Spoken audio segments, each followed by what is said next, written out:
Right. I want to start with two questions. First is, why do some Christians hold back from moving forward? No. Bakit kaya daw may mga Christian na they are hesitant to move forward? Yung bang hindi sila makadire-diretso, no? Lagi na lang start from the beginning. No. Bakit daw kaya may mga ganong Christian, no? Na again, as I always said, no, Christian life is like riding a bicycle, no. Kapag huminto ka, you will fall. Yan, kaya tuloy-tuloy. Next question is, why do we pause instead of progressing? Bakit daw humihinto? No, bakit daw may Kristiyanong humihinto instead na nagmo-move forward or nagpo-progress? No. Kapag po ang isang Christian is gustong mag-serve sa Panginoon, no, talagang on that particular moment, feel niya to serve the Lord, it is good, no. But the Lord is looking for a progressive service, no. Yung tayo ay nagpapatuloy, no, lumalago, tapos may na-accomplish. Ayan. Yun po yung service na gusto ng Panginoon, no. And why Christians, no, struggling with this kind of issue, no? Bakit kaya nag-i-struggle ang mga Christians? Ayan, sasagutin natin yan, no, as we go along the way sa ating pag-uusapan. Okay? Clear ba yung voice ko? Ayan, sa live? Clear. Okay. Sige. Let's go. Shout out sa Pastor Jess is in the Philippines, no? Daming nakabakasyon ngayon. Okay? Now, because we feel that we are not secure. So one of the reasons kung bakit daw hirap ang Kristiyano na mag-progress sa paglilingkod niya sa Panginoon is because we feel that we are not secure. Bakit mo nga naman tutuloy-tuloyin yung isang bagay na gusto mong gawin kung feeling mo naman hindi ka secure dyan sa direction na yan, dyan sa path na yan? Di ba? So that's one of the reasons, and then we will talk about that, no? Talaga bang ang paglilingkod sa Panginoon walang kasiguraduhan? Walang security? Okay? So that's one of the reasons kung bakit may mga Christians na laging nagsisimula pero hindi makatapos-tapos, hindi nagpapatuloy, pahinto-hinto because of the so-called security. No? We feel that we are not secure. Amen? Amen. Ayan. Okay? Now, we all want security. You know, pag sinabing security, that is the state of being free from danger or threat. No? Yun daw yung security or being secured, no? State of being free from danger or threat. Ang sarap maglingkod sa Panginoon if you feel na walang danger or walang threat, no? Yung talagang the more you serve the Lord, pa-increase yung sahod mo. Paano kaya kung ganun yung maglingkod sa Panginoon? Siguro nagsisiksikan tayo dito ngayon, no? Imagine, okay, sabi ni Lord, kapag mag-serve sa akin, maglingkod, magdala ng kaluluwa, no? Draw people to myself, to my feet. Isang tao, 1,000. Increase. Dami, sarap magdala, no? But that's not the case, no? Now, yun ba talaga yung reason? Okay, we will talk more about that. Okay? So, being free from danger or threat, no? Ibig sabihin, pag sinabing security or being secured, may peace of mind. Sino dito ang may peace of mind? Sino dito yung nakakatulog ng 6 to 8 hours a day, no? Tapos, pag weekend, 12 hours. Kasarap naman, no? Sarap. 6 to 8 hours every day ang tulog, tapos pag weekend, 12 hours. Talagang total peace. Okay? Yan. Peace of mind daw. And then, feel secure about your life. Sino naman dito yung you feel secure about your life? No? about your family, about your future. Ramdam mo na you are so secure, no? At you can do all things, no? Lahat ng gusto mong gawin na gawin because you feel so secure. Yan. Pag-usapan natin yan. Okay? So we all want security, no? We all want security. Ang isang tao raw ay nai-stress because of may mga bagay siyang hindi control, no? No, and you feel so unsecured. Ayan, yung feeling mo hindi ka secure. Kaya may mga taong na-stress, no? Nagkakaroon pa minsan ng yung sobrang stress tapos nagkakaroon ng anxiety. Anxiety, no? Tapos nagiging depression, no? We have a close friend in Philippines. 2 days ago, siya po ay anak ng pastor, no? He committed suicide doon po he's my church mate, no? If you remember yung matandang pastor na lagi kong kinukwento, no? Yung anak niya, no? 2 days ago committed suicide, no? Because of depression. Ayan. So napaka unfortunate nung ganon. Talagang na-shock kami, no? Imagine, no? Anak na pastor, lumaki sa church, no? Doon na tumanda sa church.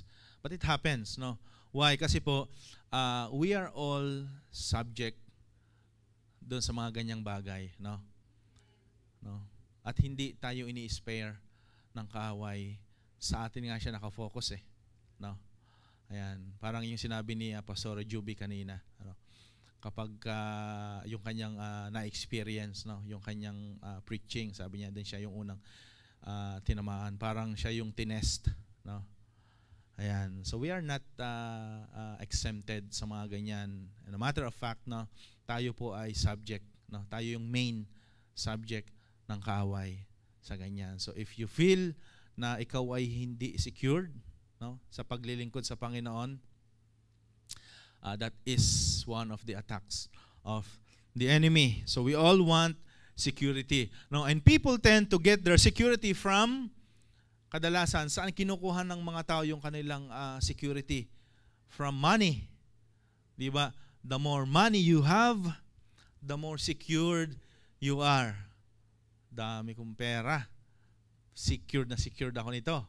Ayan, mga usual ng tao. Okay? Now, material things, yung mga material na bagay, I have all these things and possessions and I am so secured, no? Possession. Ayan. Then, spending their lives earning and earning and earning.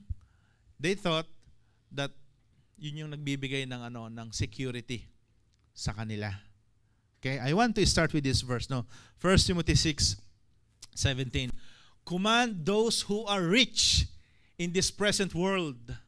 No, sino dito yung mga may mga kakilalang ganyan? Command those who are rich in this present world not to be arrogant, nor to put their hope in wealth, which is so uncertain. Yun daw wealth, no, kung saan doon nilalagay, no, ng tao yung kanyang security, yung kanyang hope, yung kanyang trust, yun daw ay uncertain, no? But to put their hope and trust in God, who richly provides us with everything for our enjoyment. Kasarap, no? But to put their hope and trust in God, who richly provides us with everything for our enjoyment. Ayan, narinig ko yung isang ano ba yon? Preaching ba yon or speaking lang niya.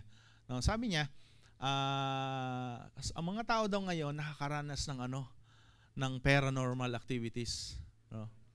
Yung daw paranormal activity, yung nawawala na lang yung pera mo tapos hindi mo alam, no? Ang tawag daw doon ay paranormal activity, no? Nawawala ang pera na hindi mo ma-explain. Ayan. Now, but to put their hope and trust in God, who richly provides us with everything for our enjoyment, no? Kasi nga, some people rely their security in their own strength, no? Yung sa sariling kakayahan, no? Doon naman nagre-rely, no, ang mga tao sa kanilang security, yung sarili nilang talent, sarili nilang ability to earn a living. The more talent and skills you have, yan, kaya sa mga migration merong skill set no, kasi diyan binabase kung kaya mong mag-provide for yourself and for your family, depende sa iyong skill set, no? The more or the better skill set you have, the more secure you are on that particular place. Di ba? Tawag dyan ay skill set. Now, Jeremiah 17:5-7, I have a few verses, no? This is what the Lord says. Ito naman ang sabi ng Panginoon, no?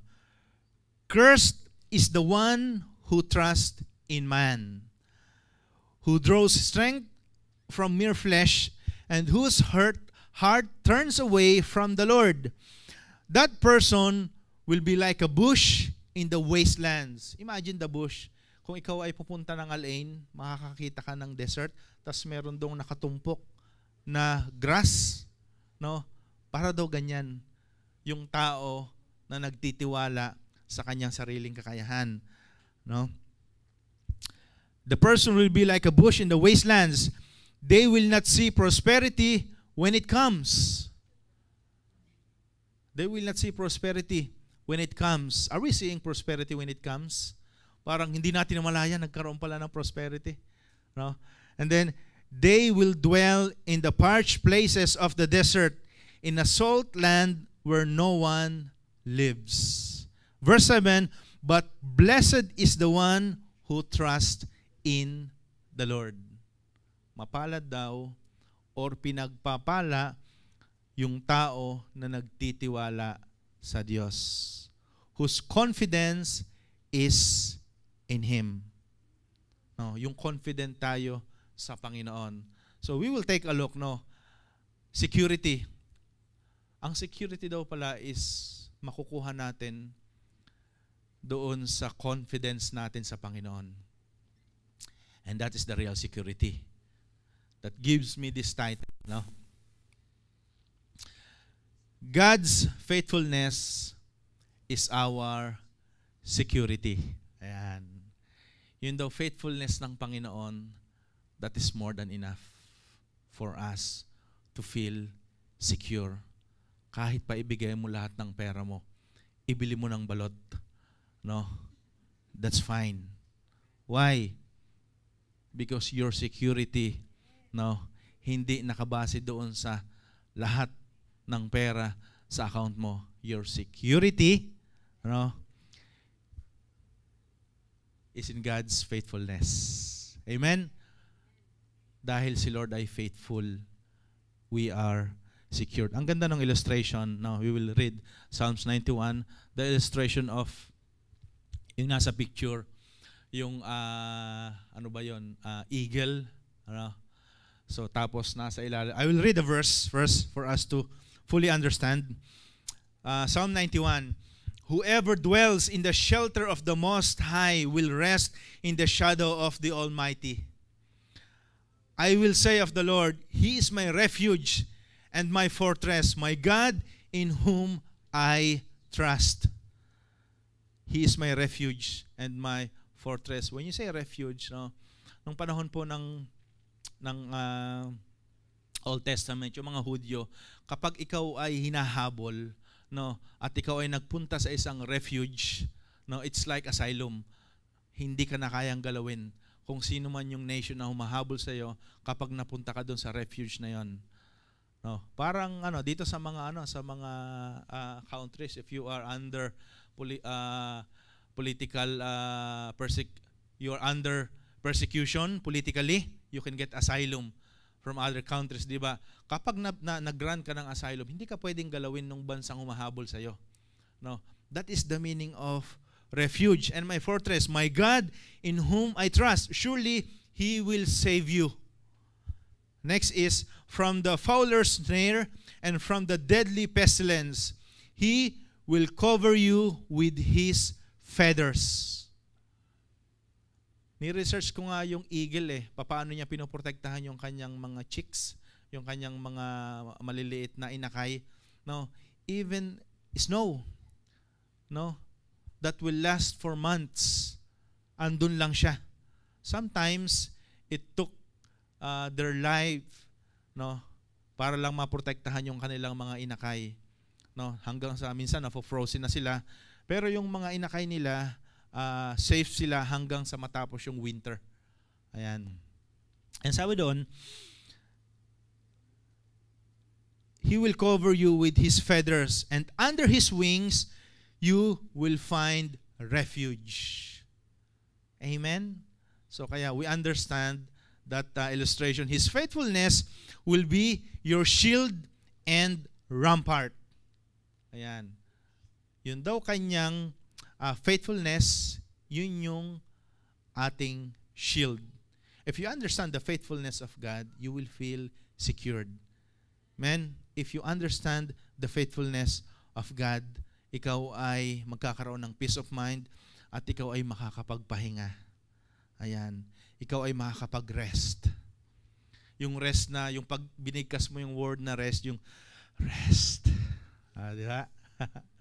Sabihin mo nga sa katabi mo, yung yung merong inhale tsaka exhale, rest. Ayan. Sabay tuloy-tuloy na, tulog na agad. Yung talagang rest. Ayan. The place where we are living here, no? As I always said, na tayo po ay nasa gitna ng, ang bansang ito, it is a business hub. Negosyo ang bansang ito. Walang nagpupunta dito, no, nag-i-stay dito for many years for the sake of enjoyment. No, although nag-i-enjoy naman tayo dito, but that's not the main reason, no. Nag-i-exist tayo dito because of job, because of work. No? Yung comedy clip na napanood ko, I think napanood niyo na 'yon, no, yung dalawa na nagbabalak silang magnakaw sa bangko. Naalala niyo 'yon, yung dalawang magkaibigan na nagbabalak silang magnakaw sa bangko. Ito yung plano nila. No. Sabi nung isa, mas matalino nung isa, sabi niya, ito yung ating plano. This is our plan. Papasok tayo sa bangko. Mag-a-apply tayo ng any work sa loob. Pagkatapos, mag-i-stay tayo dyan. Araw-araw tayong papasok. Mag-i-stay tayo dyan ng matagal na panahon. After many years, lalabas tayo. Dala natin yung maraming pera. Then sabi ng isa, that's called a job. So, yan po yung buhay natin dito, no? It is a business hub. Whether we like it or not, we are here to earn a living. Para magtrabaho, no? To support our family, to provide their needs, no, and our needs. Ayan. Kaya po, napaka-busy nitong bansang ito. Napakabilis ng progress. No, sino dito yung mga kabatch ko na dati wala pang ilog doon sa may Sapa Park?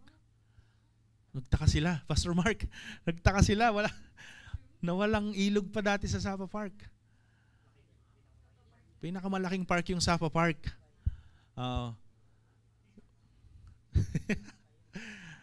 Nagulat sila, no? Marami pala ditong hindi naka-witness noon, no? Na yung Business Bay ay rough road going to Alcail Road na maraming barikada, no? Tapos walang ilog.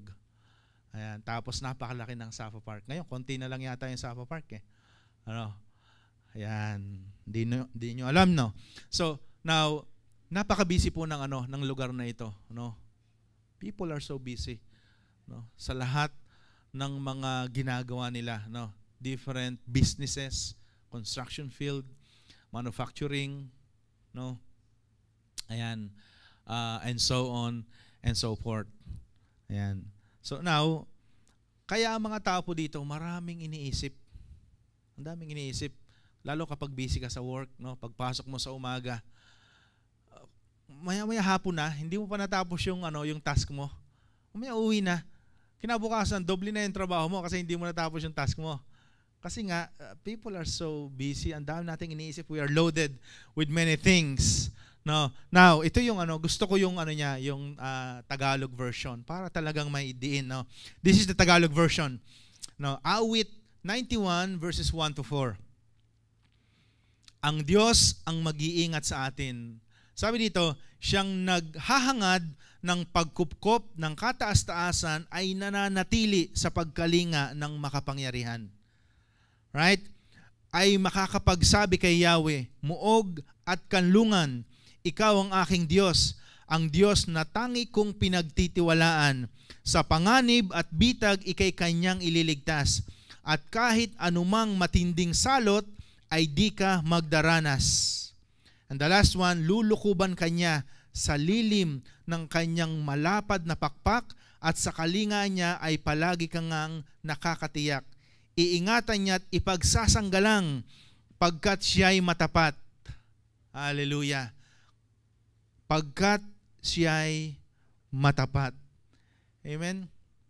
Yung kanta, no, kanina, kahit kailan di ka nagkulang, biyaya mo sa akin laging laan.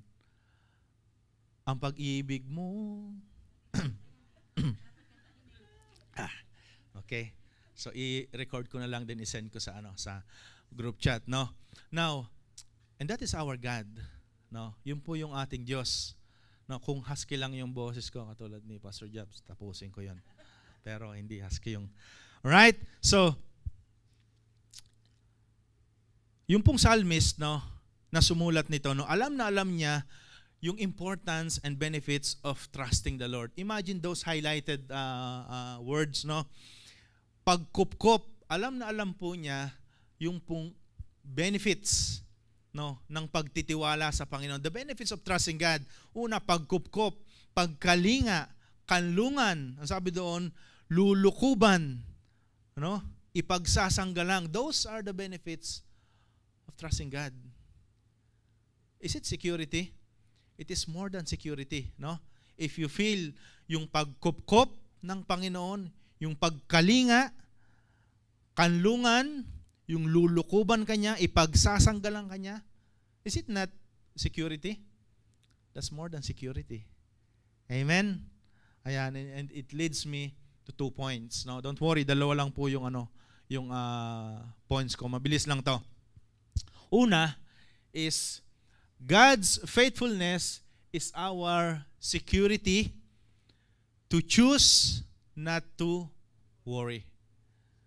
No, again, God's faithfulness is our security to choose not to worry.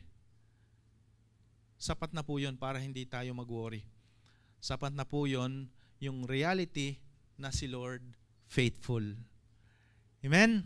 Na si Lord ay faithful. Grabe yung yung mga words na 'yon, no?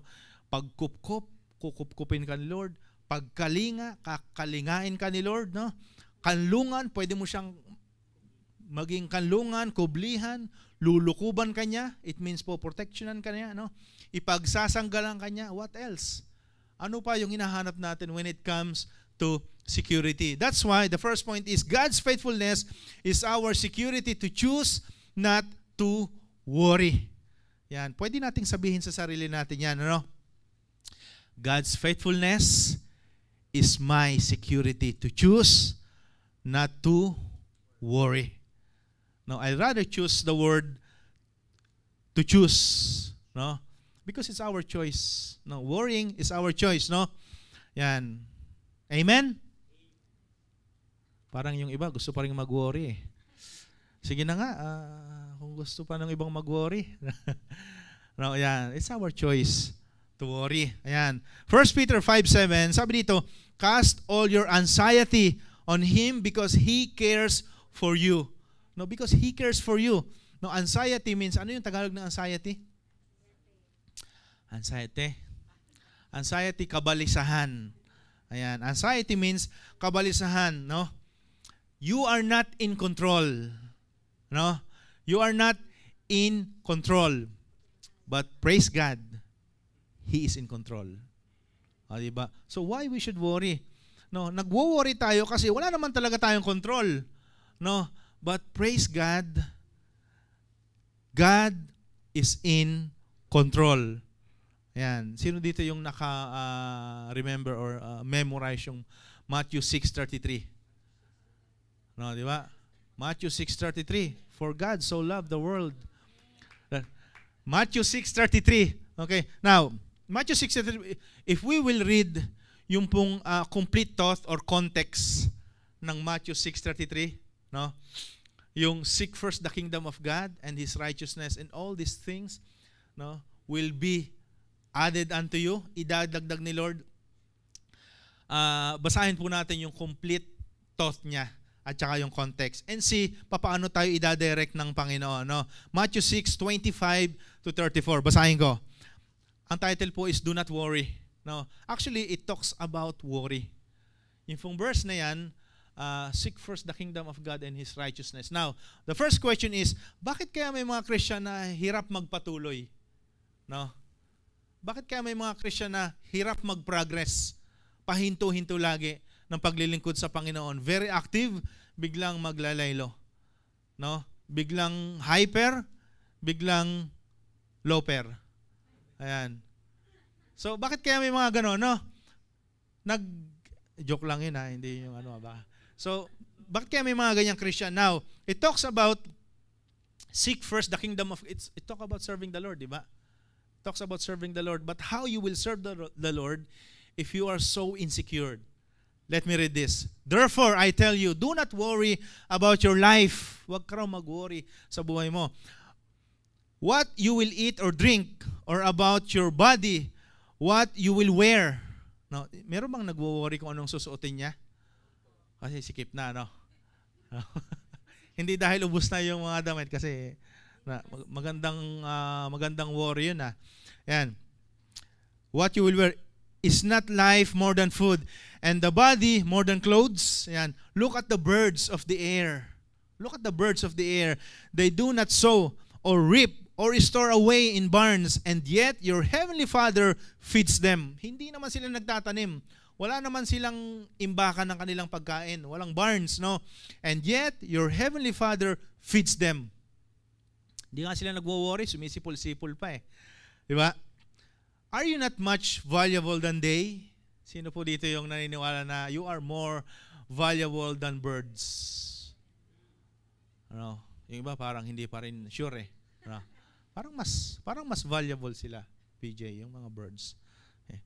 So, they do not sow, reap, store away barns, and the heavenly Father feeds them. Are you not much more valuable than they? Can any one of you, by worrying, add a single hour to your life? No, meron daw bang isa sa atin na kapag nag-worry ka, meron kang additional 1 hour sa iyong buhay? No? Instead na hanggang 80 years old ka or 85 years old, madadagdagan ka ng 85 years and 1 hour kasi nag-worry ka. Wala, di ba? And why do you worry about clothes? See how the flowers of the field grow. They do not labor or spin. Yet I tell you that not even Solomon and in all his splendor was dressed like one of these. If that is how God clothes the grass of the field, which is here today and tomorrow is thrown into the fire, will He not much more clothe you, you of little faith? Yun daw may mga ganong worry, no? Ang tawag ng Bible is with little faith. Man, and sabi dito, so do not worry, saying, what shall we eat? Or what shall we drink? Or what shall we wear? For the pagans run after all these things, and your heavenly Father knows that you need them. Mga pagan daw yung humahabol-habol sa ganon. Okay, but seek first the kingdom of God and His righteousness. Yun pala yun. But seek first the kingdom of God and and His righteousness. No? And all these things will be given to you as well. Kapag ka hindi mo na iniisip-isip yung mga bagay na yon, no, you can move forward seeking God and His righteousness. Because you know that faithfulness of God is more than enough for you, no, for your security. Because all these things will be added, no, unto you. Amen? Hallelujah. Yan. Therefore, do not worry about tomorrow, for tomorrow will worry about itself. Each day has enough trouble of its own. Each day has enough trouble of its own. Amen? Hallelujah. We will see the conclusion later on. Bakit kaya ayaw ni Lord na mag-worry tayo? No? Bakit kaya ayaw niya? Yan. Okay? Now, there is one woman, the name is Corrie ten Boom. Ayan. Nilagay ko yata dyan yung history niya. Ayan. From 1892 to 1983. No? Ano po siya? Siya po ay tumutulong sa mga, he's a Dutch. No? Tumutulong siya sa mga Hudyo that time. No? Di ba ang mga Hudyo ay parang hinuhuli sila sa Europe. Kinukuha sila, ano? Tapos pine-persecute sila. Yan, kasi wala pa silang country. That time, in those days, those years, no, merong isang Corrie ten Boom, no, na tumutulong sa kanila. Tumutulong sa kanila. Doesn't matter kung siya man ay mahuli kasi siya ay pure Dutch, no. So wala siyang pakialam kung siya ay mahuli. Basta ang goal niya is, even though it is so unsecured, no, nung kanyang sitwasyon, but ang goal niya is to bring those Jews, no. Ayan. Sabi niya, ito ang sabi niya, never be afraid to trust an unknown future to known God. Wow. Di ba? Imagine na, just imagine yung situation niya saying this kind of words, no. Andun siya sa ganung situation saying this kind of words, never be afraid to trust an unknown future to known God. Wow. Ay minsan ang Christian delay yung sahod. Pero ang hirap nang mag-trust kay Lord. Di ba? That's why some Christians, no, it's so hard for them to move forward because of those worries. Okay? Ayan. Amen. Pangalawa, and which is the last point, no, God's faithfulness is our security. So choose not to envy. No. Kasi si Lord yung ating yung faithfulness niya, yun yung ating security. Bakit tayo maiinggit? Yun di ba? Bakit ko kailangang silang kainggitan? No? Ang security ko yung faithfulness ni Lord. Dapat sila yung mainggit sa akin. Di ba? Ayan. So Proverbs 14:30, sabi dito, a heart at peace gives life to the body, but envy rots the bones. Tumatagos daw yun sa bulalo, sa bone marrow, no? Yun daw envy or envious, no? A heart at peace gives life to the body. Yan. If we understand that God is faithful and we don't need to worry, no, we don't need to envy. Why? Because His faithfulness is our security. Amen? So we choose not to envy. Meron akong this I will end with this story, no? Nilagay ko rin dito yung background. I reach to a story of Abraham and Lot. No, nakakatawa yung istorya ng magtiyuhin to eh. Sino dito yung magtiyuhin? Magtito, mag-uncle, yung literal na magtito. Ito si Abraham at saka si Lot, magtito ito, no. So in verse 30 in chapter 13, so before I go to chapter 13, ito yung sa I have a summarize of Genesis chapter 12, no. The summary of Genesis chapter 12, God's call and Abraham's journey. Yung paano binless, pinangakuan, no, nagbigay ng promise si Lord kay Abraham, no. God calls Abraham to leave his country, no, relatives and father's household for a land he will show him, which is yung Canaan, no. Now, ito yung scenario. Summary ng Genesis 12, no. Tinawag ng Panginoon si Abraham para umalis sa kanyang country, no, kasama yung kanyang mga relatives. That time po namatay na yung tatay ni Lot, no. So tiyuhin na lang niya yung kasama niya si Abraham, no. And father's household for a land he will show him. Okay, now God promises to make Abraham into a great nation. We know that in chapter 12, di ba? Sabi ni Lord, you will be father of all nation. So sabi ni Lord, nangako siya to make Abraham into a great nation. Bless him and make him a blessing to all people. Doon natin nakuha yung I will bless you to be a blessing. Yung sinabi ng Panginoon kay Abraham. Now, next. Abraham departs Haran at age 75. Sino 75 na? No, doon pa lang magsisimula yung story ni Abraham, 75 years old, with Sarai, Lot, and their possessions. So, 75 years old, umalis sila, nag-depart sa Haran, kasama niya yung kanyang asawa si Sarai at yung kanyang pamangkin si Lot, pati yung mga possessions nila, imagine gaano karami yon. Okay, naglilipat bahay sila, arrives in Canaan. God appears to Abraham and promises the land to his descendants. Sabi ni Lord, itong Canaan, ito ay para sa descendants mo. Di ba nangyari noong si Moses pumasok sa Canaan, So sabi niya, ito ay para sa mga descendants mo. Now, sabi dito, Abraham builds altar to the Lord at Shechem and Bethel. Nagbuo ng pagdating doon, agad na gumawa ng altar. Si Abraham, a famine forces Abraham to go to Egypt. Dahil sa famine, he was forced to go to Egypt. Now, out of fear, if you remember, Abraham tells Sarai to say she is his sister.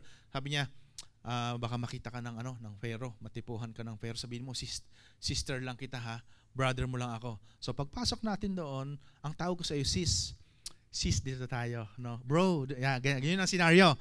Okay, now, Pharaoh takes Sarai, but God strikes Pharaoh's household with plagues. So, wala namang kasalanan yung Pharaoh, kasi nga akala niya kapatid lang, hanggang sa may mga salot, may mga plagues na dumating. Now, in the last moment of Genesis 12, Pharaoh returns Sarai, rebukes Abraham, and sends them away with their possessions. So, pinaalis sila sa Egypt. Now, eto na, yung Genesis 13, yung magandang kwento ng magtiyuhin. Genesis 13, Abraham and Lot separated. Nag-separate silang dalawa. Abraham and Lot returned from Egypt to the Negev, then to Bethel again.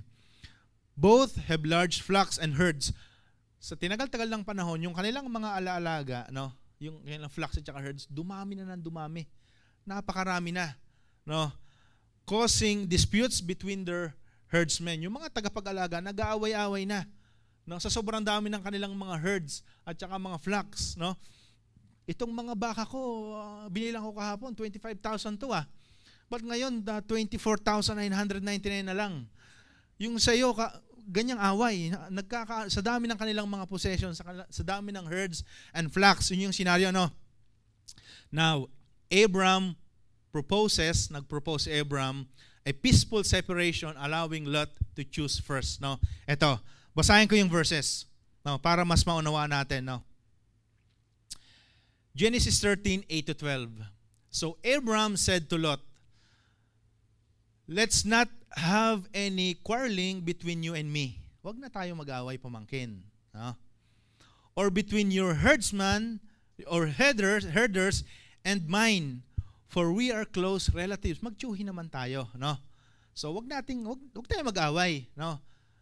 Meron akong proposal, sabi niya, kasi usually, di ba, especially sa Pinas,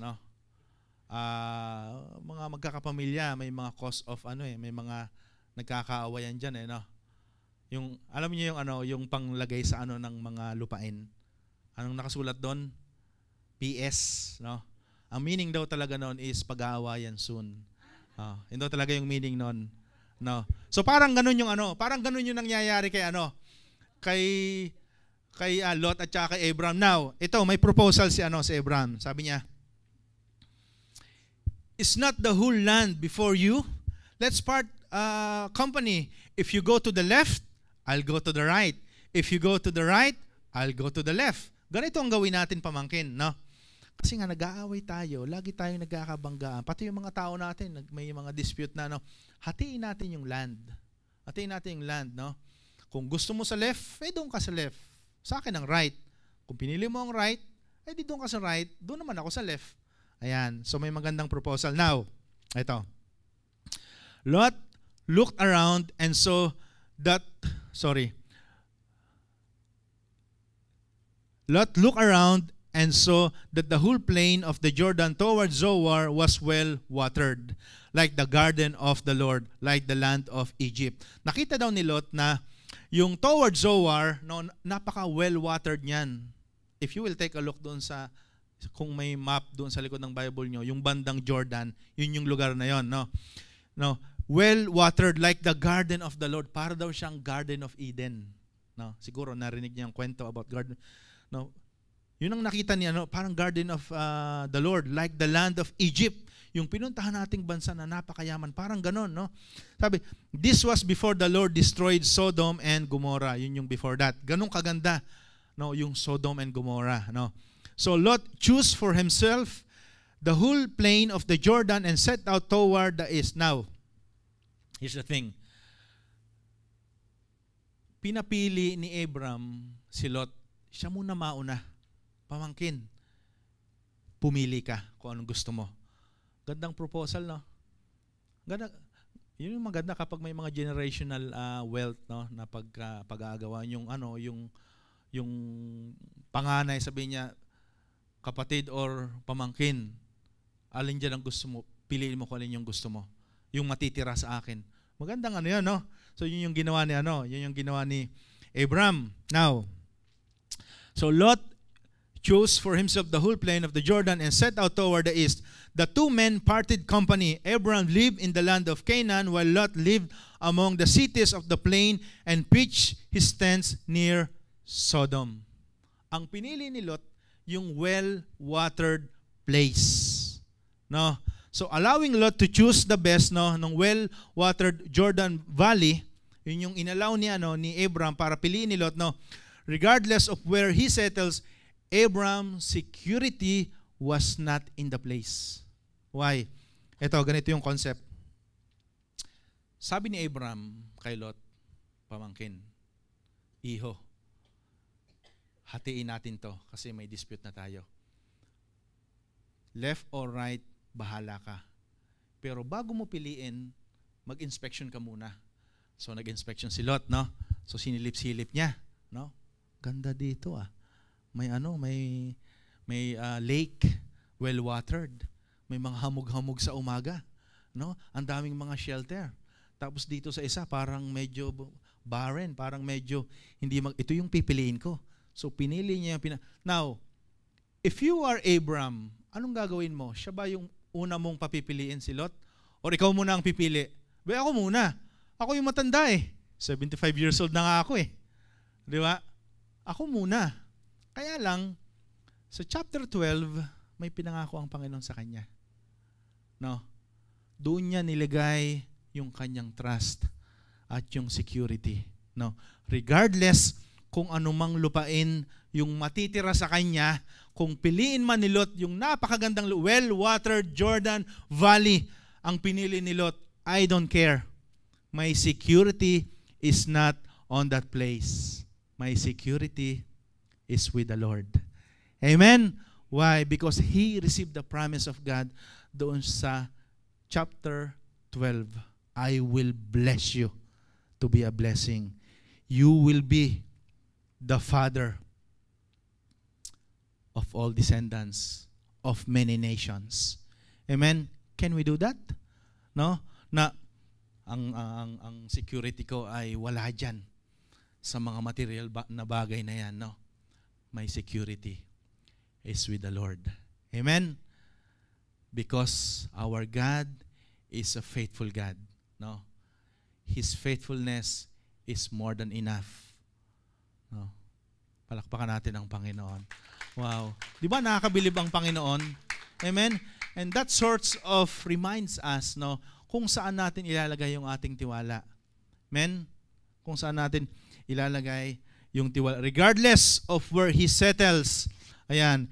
Abram's security was in God and His promise. Doon sa pangako ng Panginoon. Doon siya nagtiwala. Ano nangyari doon sa Sodom and Gomorrah? Di ba? Alam natin yung nangyari. No? Alam din natin ang nangyari kung paano ibinigay ng Panginoon yung Canaan, no? Yung sa mga descendants ni Abraham. At alam din natin na doon sa kanya nanggaling yung greatest demonstration of faithfulness ng Panginoon. The greatest demonstration of faithfulness of God is the Lord Jesus Himself. Tinupad ng Panginoon yung kanyang pangako. Na-prove natin ngayon na yung pangako ng Panginoon totoo. Amen? At yun yung the best, no, na pwede nating paglagyan ng ating trust, ng ating hope, at ng ating security. Amen? Tumayo po tayo lahat. Hallelujah. Napakabuti po ng ating Panginoon. No? He is a good God. When you say, God is good, no, siya po talaga ay mabuti, literal, no, na not for the sake of saying all the time. God is good all the time. And all the time, God is good. Not for the sake of saying that. Literally, God is good. Amen? Siya po ay mabuti. Hallelujah. Mabuti ang ating Panginoon. At ang ating trust, ang ating security, no, ay hindi po makukuha sa mga bagay meron ng mundong ito. Especially dito sa city kung nasa saan tayo. Amen? Hallelujah. So yun po yung kwento ng ng magtiyuhin, no. You will always remember the story of magtito, Abram and Lot, no, that we can reflect on. Hallelujah. Hallelujah. Napaka-generous ni no, napaka-generous ni Abram, no. Napaka-generous. Kung ako yun na, parang hindi ko gagawin no. But He is so generous, no. Now, bakit kaya niya nagawa yon? Kasi sobrang secure siya kay Lord. Amen. Sobrang secure siya kay Lord. Now, there are two things, no. If you understand the security of God, merong dalawang bagay, no. Una is security in the Lord produces fruit of generosity. Amen. Ayan, that's the security in the Lord. Security in the Lord produces fruit of generosity. No? Like what Abraham did, no? Yung pagiging generous pala ng isang tao, that is the fruit, no, of his or her security in the Lord. No? Kaya natuwa ako nung inubos sa balot yung pera eh. No? Pangalawa, no, security in the Lord produces contentment. No? Because you are so secured. You feel so secured. No? Si Abraham, sabi ni Abraham, I feel so secured. Kung ano yung matira sa akin, kontento ako dyan. No? Because my security is not depends on the place. It is in the Lord and His faithfulness. Amen? So security in the Lord produces contentment. Balikan ko yung dalawang question ko. No? Yung unang, my first two questions. No? Why do some Christians hold back from moving forward? Bakit daw ang Kristiyano ay holding back moving forward? Why do we pause instead of progressing? Why? Because of testing, trials, problems, because we feel that we are not secure. No? This will be the last verse. No? This will be the last verse before I end. In James 1, 2-4, trials and temptation, consider it pure joy. Consider daw na pure joy. No? My brothers and sisters, whenever you face trials of many kinds, no, sino po dito ang naka-experience na or nakaka-experience ng many trials, no, of many kinds, iba-ibang klase ng trials, no, of many kinds, because you know that the testing of your faith produces perseverance. Let perseverance finish its works so that you may be mature and complete. Hayaan daw natin na yung perseverance na yun, tapusin niya yung kanyang role. after ng ating trials, problems, so that you may be mature and complete, not lacking of anything. Amen? So meaning, maturity happens in the testing of our faith. Doon pala nangyayari yung maturity. Doon sa testing of our faith. Yung growth, it relates doon sa question, bakit hindi nagmo-move forward? It is something to do with maturity. Bakit hindi nagpa-progress? It is something to do with growth. Growth happens in the testing of our faith. Kaya nga po, when I understand the test of faith, biglang nag-level up yung respeto ko doon sa mga manggagawa ng Panginoon na nakakaranas ng testing of faith. Imagine, nagsiserve ka na kay Lord, but si Lord, ang gusto niya, you mature, you grow. And here comes the test of faith. Character happens in the testing of our faith. Even yung ating character, nasi-shape yung ating character, not because of good things. It is because of testing of faith. It is because of testing of faith. Amen? Because we are secured in the Lord. And understand that His plans is good. Dahil siya po ay mabuti. We can give thanks to Him in times even when we don't understand what He is doing. Minsan po kasi, hindi natin maunawaan yung kamay ng Panginoon. We don't understand His hand kung bakit ginagawa niya yun. Pero merong isang assurance ang Panginoon. We can put our full trust in His heart. Pwede po tayong magtiwala ng buong buo sa puso ng Panginoon. We might not sin yung Lord, ano ba yung purpose mo? Katagal ko nang nagse-serve, Lord, pabalik-balik ako dito. Another trials, another testings. Hindi ako makamove forward. But the context of Matthew 6:33, seek first the kingdom of God. We always say that in our exhortation, bro. Seek first the kingdom of God and His righteousness. And all these things shall be added unto you. Yun ang pinakagusto kong version yung shall be added unto you. All these things will be added unto you. Yung concept pala nun is you do not worry. Alasin mo yung worry na yan at maglingkod ka sa Panginoon. Kasi yung mga wino-worry mong yan, idadagdag ni Lord sa iyo. One main reason kung bakit ayaw ni Lord na tayo ay nagwo-worry. One main reason is, ang sabi ng Bible, if my name will be lifted up on earth, I will draw people to myself. Amen. If my name will be lifted up on earth, I will draw people to myself.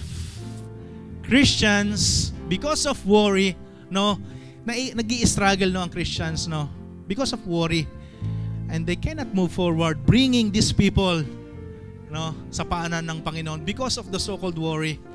And the Bible said again and again, seek first the kingdom of God. And do not worry, kasi po si Lord ay faithful. Siya ay mabuti. Let us pray. Hallelujah. Thank you, Lord. Thank you, Jesus. Yes, oh God. Hallelujah.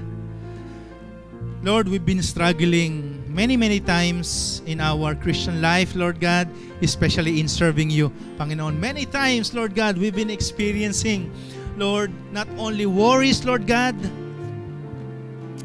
but problems, trials, Lord, testings, Lord God. Kaya minsan, Panginoon, hindi kami makamove forward. Palagi kaming bumabalik sa simula, Panginoon. For many years, Lord, that we've been here in front of you, Lord God, time and time again, Lord, hindi kami makapag-diretso, Panginoon. At some point in our service to you, Lord God, we pause, we stop, Lord God. And sometimes, Lord God, a very slow progress. Lord, thank you for reminding us through the life of Abram and Lot, Lord God, that our security does not depend on place, on material things, on money, on wealth, on skills and talents, Lord. Your faithfulness, Lord God, is more than enough for our security, Lord God. Salamat po, Panginoon. Thank you, Jesus. Lord, I pray that in the name of Jesus, Lord, every people, every Christians, every leaders, every pastors, Lord, every men and women, every young people in this place, Lord God, Father, I pray in the name of Jesus, Lord, anuman, Panginoon, yung trials and struggles that is stopping them in serving you, in the progress, Lord, of serving you, Lord God, in the name of Jesus, Lord, katagpuin mo yung bawat isa sa amin, Lord, through your faithfulness, Lord God, in the name of Jesus, Lord, the assurance, Lord, that you are a faithful God is more than enough for us. Lord, it is more than enough for us. Salamat po, Panginoon. Thank you, Jesus, Lord God. Hallelujah. Shakara Hanri Harababaya Shika. Thank you, Jesus. Hallelujah. Lord, salamat po, Panginoon, for allowing us to understand your faithfulness, Lord God. That when we say, you are good, Lord God. Na kapag sinabi namin, Panginoon, na ikaw ay mabuti, ikaw ay mabuti sa iyong mga anak, Lord God. Salamat po, Panginoon. And all the children of God who put their trust and hope in the faithfulness of God will say amen. Amen. God bless you.